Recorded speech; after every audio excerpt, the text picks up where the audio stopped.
They move in silence. They see without being seen. They operate in the shadows where nations rise and fall on whispered intelligence and carefully orchestrated deception. We know them from fiction, from legend, from the sanitized press releases that emerge decades after the fact. The spy, the operative, the intelligence professional, flawless, calculating, always 3 steps ahead, except when they're not, except when the machinery of secrecy, the apparatus built to protect national interests, collapses not under enemy action, but under the weight of its own arrogance, incompetence, and spectacularly human failure. What you're about to discover isn't pulled from thriller novels or conspiracy websites. These are real operations, real agencies, real catastrophes buried in classified vaults for decades until declassification dragged them, reluctantly, into public view. And the truth is more absurd, more damaging, and more darkly instructive than any screenplay dared imagine. Intelligence agencies don't advertise their mistakes. Successes become legends. The breaking of Enigma, the infiltration of the Soviet nuclear program. Operations that change history get commemorated in museums, dramatized in film, studied in strategy courses. But failures? Failures vanish into classification levels so deep that even mentioning their code names can trigger legal consequences. When an intelligence operation succeeds, it validates budgets, justifies secrecy, reinforces the mythology of omniscient guardians protecting civilization from threats we'll never know existed. When it fails, particularly when it fails in ways that reveal incompetence rather than enemy brilliance, it becomes a liability, not to national security, but to reputation, to funding, to the carefully constructed image that keeps the public trusting institutions they cannot see or question. This creates a perverse incentive structure. Agencies are rewarded for broadcasting carefully curated victories and punished, internally and publicly, for acknowledging catastrophic blunders. So the blunders get locked away for 25 years, 50 years, sometimes longer. But declassification has a way of settling old scores.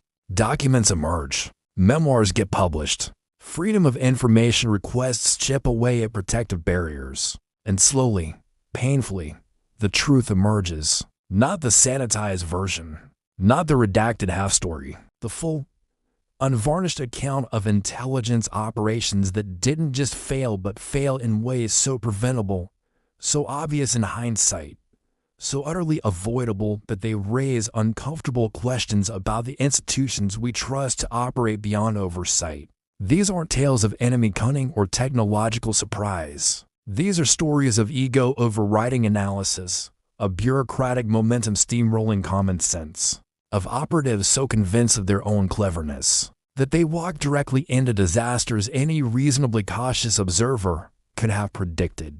The Cold War produced some of the most sophisticated intelligence infrastructure in human history. It also produced failures so complete they bordered on self-sabotage. Consider what happens when secrecy becomes an amplifier for incompetence, rather than a shield for legitimate operations. In normal organizations, failure produces feedback.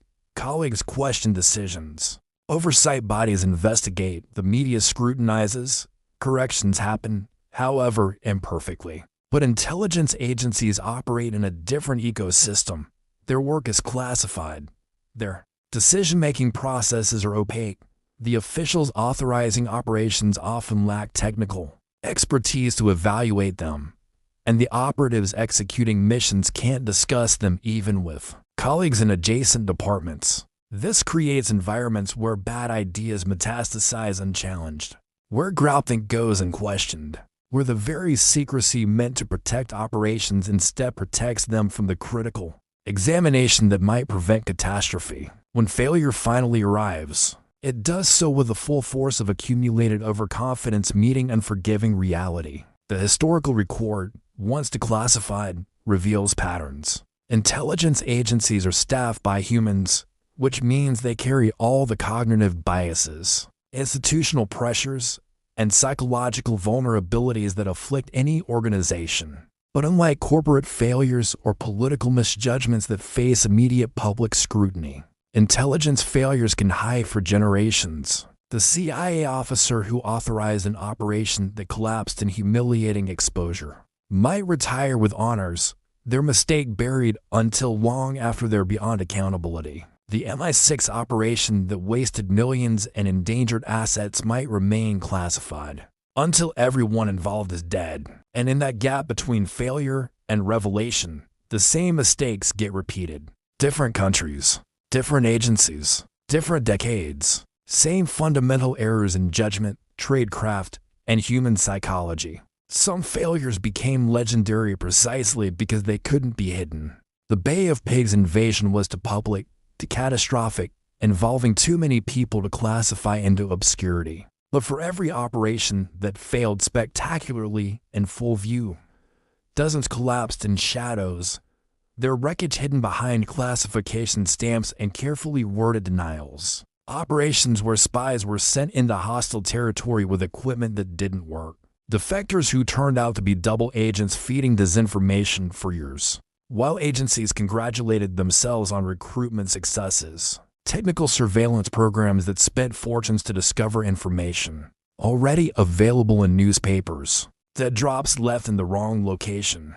Codes that weren't actually coded. Covert operations so poorly concealed that enemy intelligence services watched them unfold in real time and simply waited to see how much more damage the agency would inflict on itself. The psychology of intelligence work creates particular vulnerabilities. Operatives are trained to think several moves ahead, to see patterns others miss, to operate with supreme confidence in hostile environments. These are necessary traits for the work, but they also create blind spots. The same confidence that allows an officer to recruit assets in dangerous circumstances can become arrogance that dismisses warning signs. The same pattern recognition that identifies emerging threats can become paranoia that sees connections where none exist. And the secrecy that protects sources and methods also ensures that when these psychological tendencies produce disastrous decisions, no corrective mechanisms exist until it's far too late.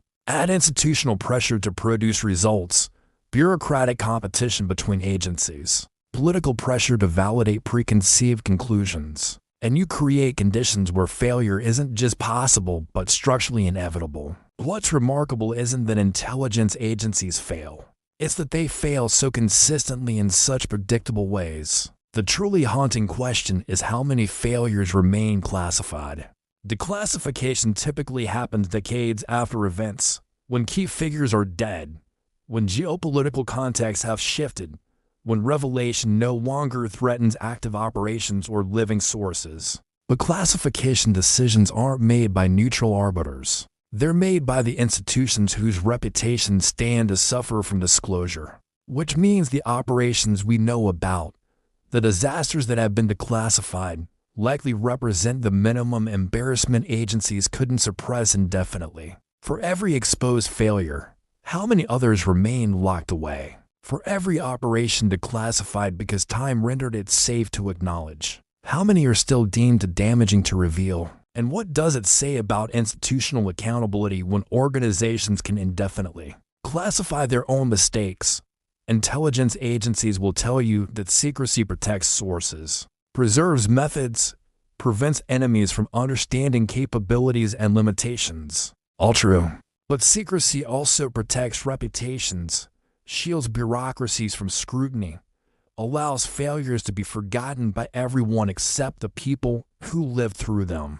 And when those people are bound by classification restrictions, their knowledge dies with them, taking crucial lessons that might prevent the next disaster. The machinery of intelligence operates in darkness by necessity, but that darkness cuts both ways. It conceals threats from enemies, but it also conceals failures from the societies these agencies claim to protect. And in that concealment, in the gap between what happened and what can be acknowledged, lies a troubling truth. The institutions we trust most to keep secrets are often most interested in keeping secrets about themselves. What follows isn't speculation or rumor. These are documented operations, confirmed through declassified files, official inquiries, and the patient work of historians who spent years prying truth from resistant bureaucracies. Operations that didn't just fail but failed in ways that reshape how intelligence agencies think about secrecy, oversight, and the dangerous assumption that classification equals competence. The stories are specific, the names are real, the failures are verified, and they raise a question that should unsettle anyone who thinks about power operating beyond democratic accountability. If intelligence agencies can hide their victories for decades to protect operational security, what happens when they hide their failures for exactly the same reasons? And who decides when the public deserves to know that the guardians weren't guarding, that the watchers weren't watching, that the people trusted with our security were, sometimes catastrophically, just making it up as they went along? The files tell stories that would be rejected as implausible if they appeared in fiction. Start with Operation Gold, a joint CIA MI6 operation in the 1950s that represents both the heights of Cold War ambition and the depths of institutional hubris. The concept was audacious: tunnel under Berlin to tap Soviet communication cables, giving Western intelligence direct access to military communications flowing between Moscow and East German forces. The engineering was remarkable. Teams excavated hundreds of feet of tunnel in complete secrecy, installed sophisticated listening equipment, and successfully intercepted thousands of conversations. The operation was hailed internally as a triumph of technical innovation and operational security. There was one problem. The Soviets knew about it from the beginning. Not because they discovered the tunnel, not because their counterintelligence detected the operation. They knew because George Blake, the MI6 officer who helped plan the operation, was a Soviet agent. He informed his handlers before construction began. The KGB made a calculated decision: let the tunnel operate, feed controlled information through the tap lines, and use the operation to understand Western intelligence priorities while occasionally slipping in strategic disinformation. When the tunnel was eventually discovered in a carefully staged incident, Western agencies congratulated themselves on nearly a year of successful intelligence gathering. They had no idea they'd been performing for an audience the entire time. The psychological dynamics are instructive. Blake's betrayal wasn't discovered until years later, which meant the agency spent years analyzing intelligence they believed was pristine, unaware they were seeing exactly what the Soviets wanted them to see. The operation succeeded technically while failing strategically. The tunnel worked perfectly. The intelligence was worthless. But because the operation remained classified, because the internal culture celebrated technical achievement over outcome assessment, the fundamental failure went unexamined for decades. Officers involved in Operation Gold received commendations. The operation appeared in internal training materials as an example of successful tradecraft, and the possibility that it had been compromised from inception was too embarrassing to seriously investigate until Blake's exposure forced the question: how many decisions were made based on information deliberately crafted to produce exactly those decisions? How many strategic assessments were built on foundations of controlled deception? The agencies never fully answered those questions because doing so would require admitting that one of their most celebrated operations was actually an elaborate counterintelligence disaster. Then there's the curious case of Acoustic Kitty, an operation so absurd that its declassification was initially met with skepticism. In the 1960s, facing difficulties placing listening devices near Soviet targets, the CIA's Directorate of Science and Technology proposed training cats as mobile surveillance platforms. The logic, in theory, possessed a certain creativity. Cats move freely through urban environments, attract little attention, and could theoretically position themselves near targets without arousing suspicion. The execution was where theory met reality with predictable results. The agency spent years and millions of dollars surgically implanting listening devices and transmitters into a cat, training it to move toward specific sound sources and remain near targets long enough to capture useful intelligence. The first field test lasted less than an hour. The cat was released near a Soviet compound, given its target, and promptly wandered into traffic where it was struck by a taxi. The operation was terminated, not because the concept was fundamentally flawed, though it was, not because the investment had produced no usable intelligence, though it hadn't. The program ended because even within the agency, even in an environment where questioning superiors was discouraged, the failure was too obvious to ignore. What makes Acoustic Kitty significant isn't the specific absurdity, but what it reveals about decision-making in environments insulated from external accountability. At multiple points, people must have raised objections. The veterinary challenges alone should have terminated the project. The behavioral unpredictability of cats was well established. The engineering difficulties of miniaturizing functional surveillance equipment were immense. But institutional momentum, the desire to demonstrate innovation, and the absence of oversight mechanisms meant the operation proceeded through multiple approval levels, consumed substantial resources, and was only abandoned after demonstrable failure in the field. And because it was classified, because the people who authorized it faced no public accountability, because the waste and absurdity could be hidden behind national security classifications, no consequences followed. The officers involved moved on to other projects. The budget was allocated elsewhere. And the lesson: that classification shouldn't exempt decision-makers from basic standards of judgment, remained unlearned. These weren't isolated incidents reflecting temporary lapses. They represented systemic patterns. Consider the Ivy Bells operation, a naval intelligence project that successfully tapped Soviet underwater communication cables. In the Sea of Okhotsk, the technical achievement was genuine. Submarines placed sophisticated recording equipment on cables in heavily monitored waters, retrieved the recordings on subsequent missions, and extracted valuable intelligence. Then NSA analyst Ronald Pelton, facing financial difficulties, walked into the Soviet embassy and sold them complete details of the operation.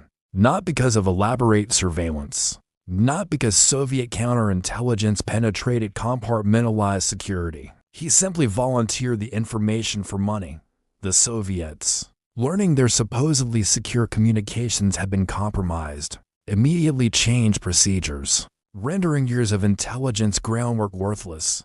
The operation's technical brilliance meant nothing once human vulnerability entered the equation, and that vulnerability wasn't exotic or sophisticated. It was financial pressure and access to classified material, the same combination that has compromised operations for centuries. What these cases illuminate is the gap between institutional mythology and operational reality. Intelligence agencies cultivate images of omniscience, of chess masters thinking multiple moves ahead, of organizations where every detail is planned and every contingency anticipated.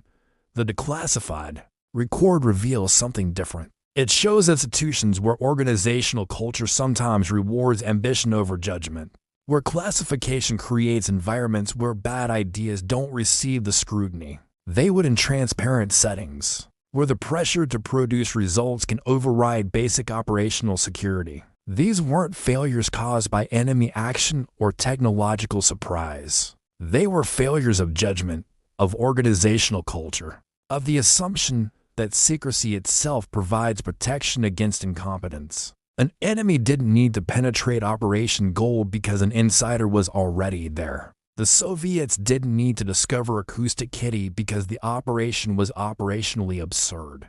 From inception, Pelton didn't require coercion because financial pressure and voluntary betrayal accomplished what no hostile intelligence service had managed through traditional espionage. The internal response to these failures followed predictable patterns: classify the disaster, minimize distribution of damage assessments, brief senior officials on a need-to-know basis, investigate quietly, and above all, ensure that public disclosure doesn't occur until everyone involved is beyond career consequences. This isn't conspiracy. It's institutional self-preservation operating exactly as incentive structures predict. Success gets publicized when declassification serves recruitment or budget justification. Failure gets buried until it's historically safe to acknowledge. The officers who authorized Acoustic Kitty weren't publicly identified even after declassification. The full damage assessment of Operation Gold remains partially redacted. The contemporary documents that might reveal how these disasters were rationalized internally are still, decades later, protected by classification, which raises an uncomfortable question. If these are the failures agencies eventually acknowledged, what remains hidden in files still deemed too sensitive for public examination? The pattern suggests something more troubling than isolated incompetence. These operations failed not because the enemy was brilliant, but because the agencies were human, operating in conditions where normal feedback mechanisms didn't function. In traditional organizations, absurd projects get terminated when colleagues question them. Compromised operations get identified when multiple people review security procedures. Waste gets exposed when budgets face scrutiny. But intelligence agencies, by necessity and design, operate differently. Compartmentalization means few people see entire operations. Classification prevents external oversight. Need-to-know restrictions ensure that the people who might identify flaws never learn enough to raise informed objections. And the culture of secrecy, meant to protect sources and methods, also protects bad ideas from the critical examination that might prevent disaster. The very structures designed to enable intelligence work also enable intelligence failures to metastasize until they collapse under their own weight. Notice only when the damage becomes too extensive to hide or explain away. These weren't the worst failures. They were simply the ones agencies eventually acknowledged, often decades after the fact, when revelation no longer threatened active operations or living careers. But the declassification process is selective, controlled by the institutions whose reputations stand to suffer from disclosure, which means the archives still hold darker stories. Operations that collapsed in ways even more humiliating, more costly, more fundamentally at odds with institutional mythology. Failures that didn't just embarrass agencies but forced them to completely rethink how intelligence work was conducted, supervised, and evaluated. Disasters that remain classified not because they threaten national security, but because they threaten institutional legitimacy, revealing gaps between capability and reputation too large for public consumption. And somewhere in those files, still redacted, still protected by classification levels that outlive the people who created them, lie the operations that truly reshaped intelligence culture, that forced agencies to confront questions they'd spent decades avoiding about accountability, oversight, and what happens when institutions trusted to operate in darkness fail spectacularly while insisting no one should ever know. Then came the failures that couldn't be hidden, not because classification timelines expired, not because historians patiently filed freedom of information requests, but because the disasters happened in full view, captured by cameras, reported by journalists, exploited by adversaries who watched Western intelligence agencies destroy their own credibility in real time. These were the operations where secrecy offered no protection because the collapse was public, undeniable, and catastrophically visible to the entire world. The quiet panic inside intelligence headquarters when an operation goes sideways is manageable, when containment is possible. When containment isn't possible, when the failure is broadcast internationally, when adversaries use your disaster as propaganda and allies question whether they can trust your competence, panic transforms into something darker. It becomes the realization that institutional reputation, painstakingly constructed over decades, can evaporate in days when the gap between mythology and reality becomes too obvious to explain away. The U2 incident in 1960 represented this transformation from private disaster to public humiliation, with surgical precision. When Francis Gary Powers' reconnaissance aircraft was shot down over Soviet territory, the initial American response followed standard intelligence protocols: deny everything. The cover story was prepared in advance. Powers was a civilian weather researcher whose plane experienced technical difficulties and drifted off course into Soviet airspace. It was a reasonable lie, one that might have held if the Soviets had simply announced the shoot down. But Soviet Premier Nikita Khrushchev possessed something more valuable than the wreckage. He had powers, alive and in custody, along with the aircraft as intact surveillance equipment and film that proved beyond any doubt that this was a military reconnaissance mission deep into Soviet territory. Khrushchev waited. He let American officials commit to the weather research story at the highest levels of government, let President Eisenhower's administration repeat the denials publicly, and then systematically revealed evidence that proved every statement was false. The propaganda value was incalculable. Here was the United States, caught in an obvious lie about violating Soviet sovereignty, forced to admit it had been conducting illegal overflights for years, exposed as willing to boldly deceive the international community when caught. The intelligence failure was bad. The diplomatic disaster was worse. But the credibility damage was permanent. What made the Utah incident particularly devastating wasn't just that the operation failed. Reconnaissance missions fail. Pilots get shot down. These are understood risks in intelligence work. The catastrophe was in how the failure exposed the systematic deception apparatus that surrounds intelligence operations. When Powers was paraded before international media, when the surveillance equipment was displayed for cameras, when Soviet scientists explained in detail what the aircraft had been photographing, it became impossible to maintain the fiction that intelligence agencies only conducted defensive operations within legal frameworks. The world watched an American president, forced to admit his administration had lied, watched diplomats scramble to justify violations of international law, watched an intelligence apparatus built on secrecy and deniability exposed as conducting exactly the kind of operations it insisted it would never contemplate. Allied intelligence services quietly recalibrated their trust assessments.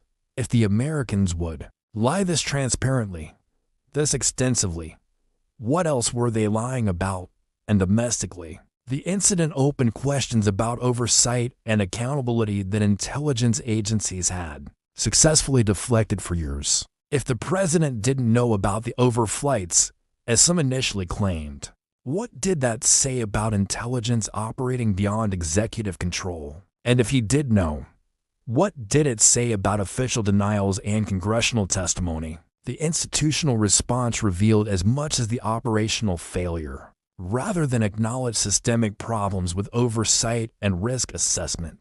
Agencies focused on technical failures. The U-2 had been flying too low. The aircraft should have had better self-destruct mechanisms. Powers should have been better trained in resistance to interrogation.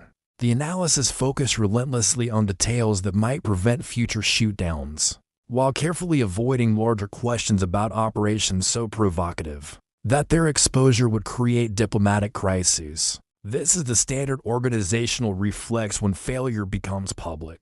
Contain damage to specific technical issues while protecting the broader institutional structure from scrutiny. It works when the public lacks the information or attention span to ask deeper questions. It falls apart when journalists, congressional investigators, or adversary intelligence services start pulling threads. And in the aftermath of the Utah incident, people pulled threads. Investigations revealed that the CIA had been conducting reconnaissance overflights for years, that senior officials had repeatedly lied about these operations, that the risks had been known and accepted at the highest levels. Each revelation reinforced the same conclusion.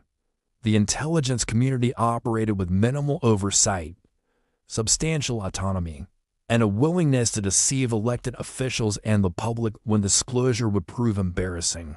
Fast forward to decades to another failure that demolished carefully constructed narratives. The Iran-Contra affair wasn't technically an intelligence failure in the sense of a compromised operation or captured agent. It was something potentially more damaging: the exposure of an intelligence agency conducting operations that directly violated stated U.S. policy and congressional restrictions. Senior CIA officers facilitated arms sales to Iran, a hostile nation under embargo, and diverted proceeds to fund Nicaraguan rebels, a group Congress had explicitly prohibited from receiving U.S. support. When journalists exposed the operation, When congressional hearings forced testimony under oath, when internal documents contradicted official denials, the damage transcended any single operational failure.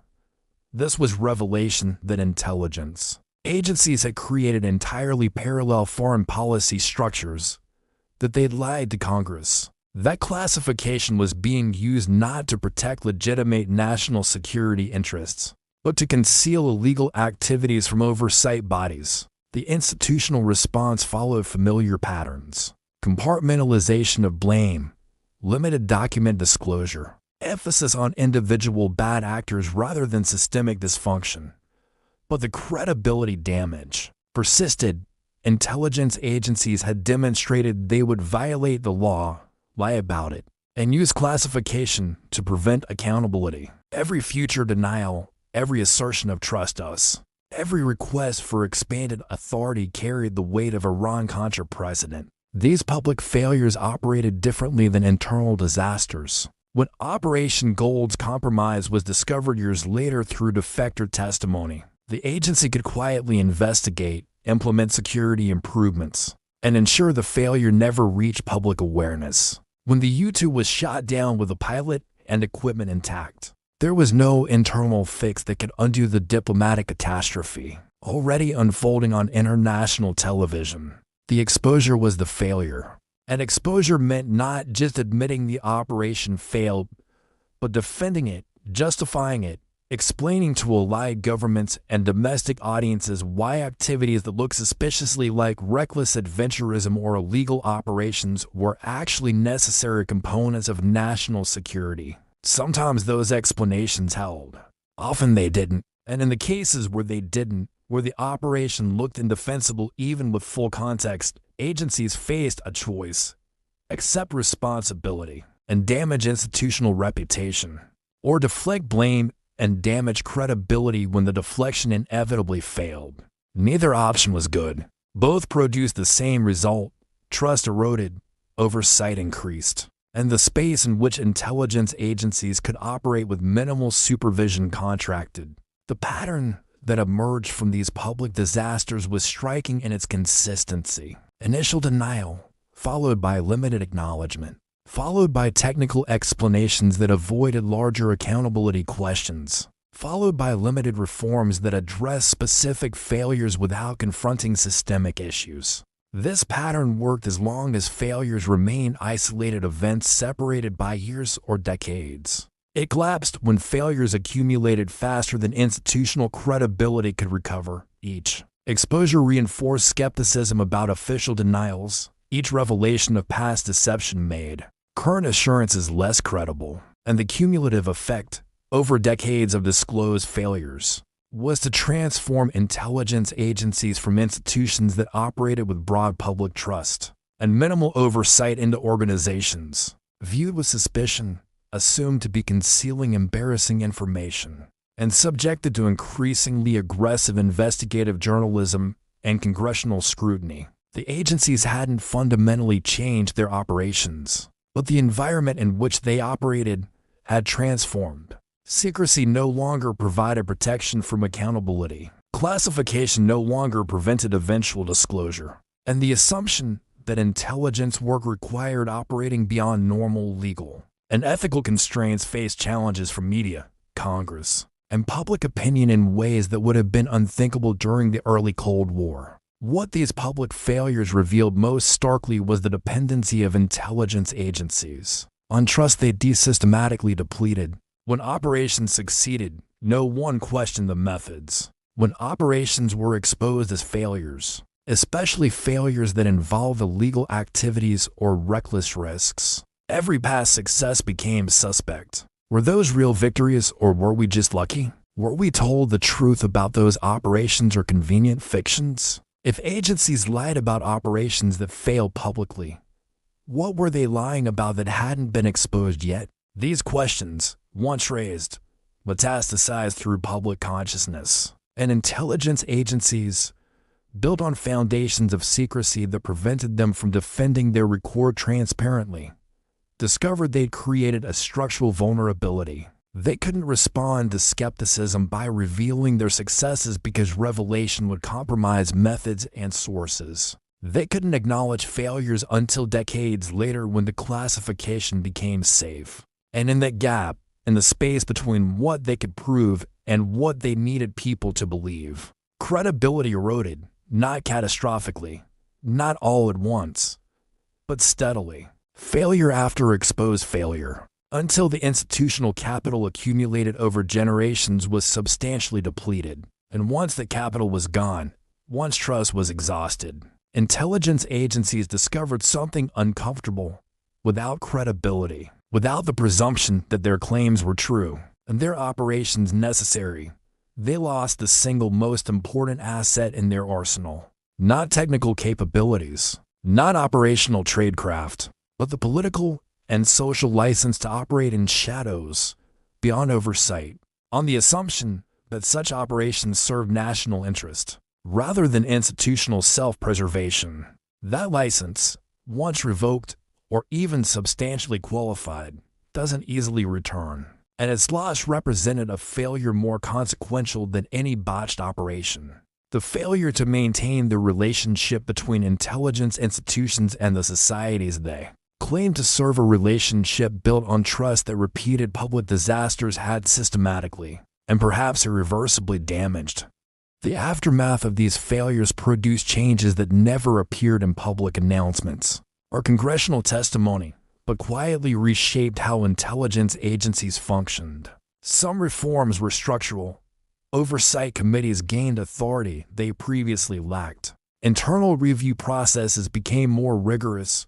Compartmentalization was reassessed to balance security with the accountability that might have prevented earlier disasters. But the deeper changes were cultural, psychological transformations that occurred when institutions confronted uncomfortable truths about their own limitations. The mythology of omniscient intelligence agencies, of organizations that operated several steps ahead of adversaries through superior tradecraft and analysis, collided with documented evidence of catastrophic misjudgments, compromised operations, and failures so preventable they suggested fundamental dysfunction rather than sophisticated enemy action. This collision produced cognitive dissonance that couldn't be resolved through classification or denial. The failures were too well documented, too publicly exposed, to obviously the result of internal dysfunction rather than external threats.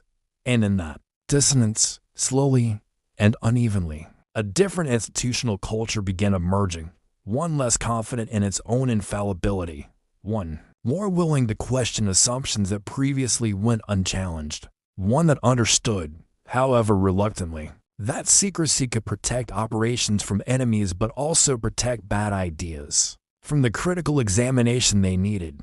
The reforms that succeeded were the ones that addressed specific technical vulnerabilities. After the compromises revealed through defector testimony and internal investigations, vetting procedures were strengthened. Polygraph requirements expanded. Background checks became more thorough. Need-to-know restrictions were refined to limit the damage any single compromise could inflict. These were manageable problems with implementable solutions. Train officers better. Monitor them more carefully. Limit access to sensitive information. Build redundancy into systems so that single points of failure don't collapse entire operations. Intelligence agencies are good at technical problems. They're less effective at addressing deeper institutional dysfunctions rooted in culture, incentive structures, and the fundamental tensions between secrecy and accountability. How do you reform an organization that operates largely beyond public oversight? How do you change a culture that rewards risk-taking and operational success, while punishing the kind of skeptical questioning that might prevent disasters? How do you balance the confidence necessary for difficult intelligence work with the humility necessary to recognize when that confidence has become arrogance? These aren't technical problems, they're human problems, and human problems resist technical solutions. What the declassified failures revealed, more than anything else, was that intelligence agencies are fundamentally human institutions operating in conditions that magnify human vulnerabilities. The same secrecy that protects legitimate operations also hides mistakes until they metastasize into disasters. The same compartmentalization that prevents adversaries from understanding full capabilities also prevents internal observers from recognizing patterns of dysfunction. The same classification that safeguards sources and methods also shields decision-makers from accountability when those decisions produce catastrophic results. And the culture of confidence necessary to conduct risky operations in hostile environments can easily transform into the arrogance that dismisses warning signs, ignores contradictory evidence, and assumes enemies are less capable than they actually are. These tensions don't resolve.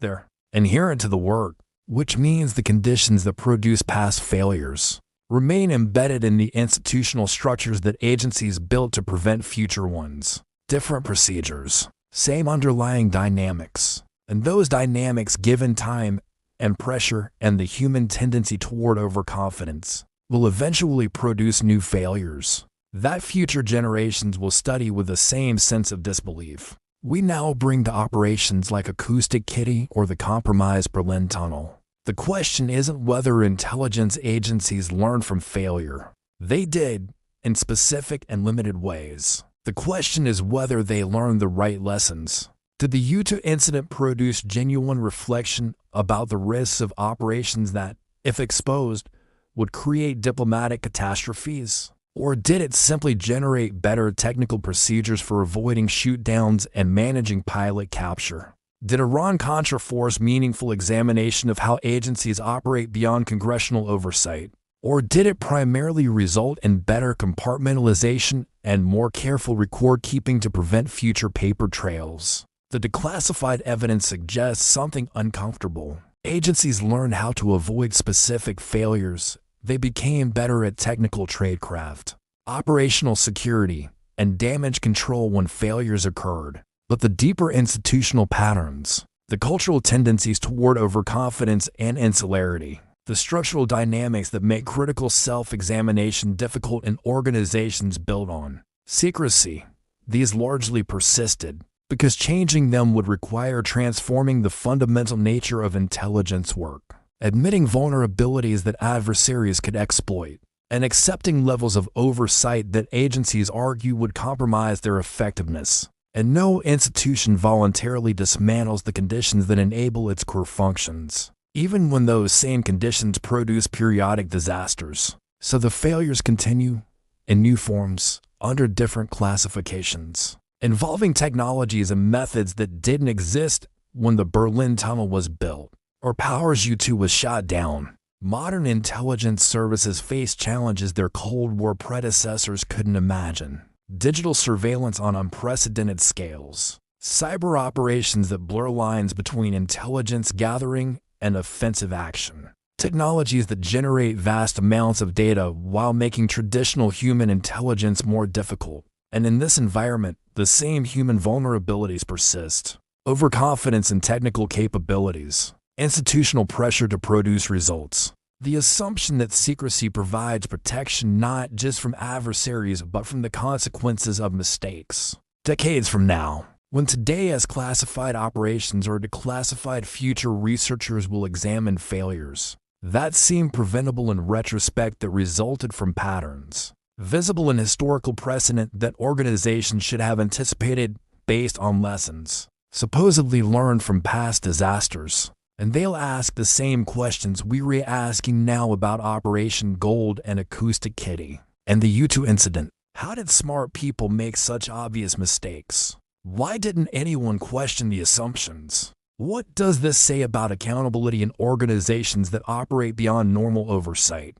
The answers will be familiar because the underlying dynamics haven't changed, only the specific technologies and geopolitical contexts in which those dynamics manifest. This is the uncomfortable truth that declassified failures reveal. Intelligence agencies aren't chess masters calmly anticipating enemy moves and executing brilliant strategies. They're human organizations, subject to the same cognitive biases, institutional pressures, and cultural dysfunctions that afflict any large bureaucracy. but operating in conditions where those vulnerabilities are magnified by secrecy and insulated from corrective mechanisms by classification. Sometimes they succeed brilliantly, sometimes they fail catastrophically, and the public, lacking access to classified information, typically learns about the successes while the failures remain hidden, until everyone involved is beyond accountability. This creates a distorted picture, one that serves institutional interests but poorly represents operational reality. The mythology of omnipotent intelligence agencies persists not because it is accurate, but because the information that would correct it remains classified long after the operations conclude. And in that gap between mythology and reality, between what agencies claim they can do and what declassified records prove they actually did, lies a troubling question about power accountability. And what happens when institutions trusted to operate in darkness fail while insisting no one should ever know? The most important lesson from these declassified disasters isn't that intelligence agencies fail. It's that the conditions producing failure haven't fundamentally changed. Different era, different technology, same human organizations with the same structural vulnerabilities, the same cultural tendencies, the same incentive structures that reward operational ambition while punishing the kind of skeptical caution that might prevent disasters. Which means the failures will continue. They'll be hidden under classification for decades. They'll be partially revealed when declassification finally occurs. And future generations will examine them with the same mixture of disbelief and recognition we bring to past disasters, wondering how such obvious mistakes happened while understanding exactly how they did. Because the patterns are consistent, the vulnerabilities are inherent, and the institutions tasked with learning from failure have proven remarkably consistent at learning technical lessons while avoiding deeper institutional examination. That might require acknowledging limitations they are unwilling to admit. If this exploration of intelligence failure has challenged your assumptions about how secret agencies actually operate, if you are left questioning the mythology that surrounds intelligence work, consider subscribing for more documentaries that examine the gap between institutional claims and declassified reality. These stories rarely get told because they are uncomfortable for institutions to acknowledge and difficult for historians to reconstruct from heavily redacted documents. But they're essential for understanding how power actually functions when it operates beyond public oversight. What failure shocked you most? Which intelligence agency do you want examined next? The conversations that matter happen when people start questioning comfortable narratives and demanding accountability from institutions that insist trust must be given without evidence. Leave your thoughts in the comments. And remember this, the most dangerous spy failures are the ones that eventually get exposed through declassification, congressional investigation, or journalistic persistence. They're the ones that remain hidden, protected by classification levels that outlive everyone involved, shaping policy and operations based on lessons never learned. Because the failure was never acknowledged, those operations are still out there, still classified, still influencing how intelligence agencies think about risk and accountability. And they'll remain hidden until someone decides the public deserves to know that the guardians weren't guarding, the watchers weren't watching. And the mythology we've been told bears little resemblance to the documented reality of how intelligence actually works when secrecy removes the normal constraints that prevent organizational dysfunction. That's the story classification protects, and it's the story we'll keep telling, one declassified disaster at a time, until the gap between mythology and reality finally closes.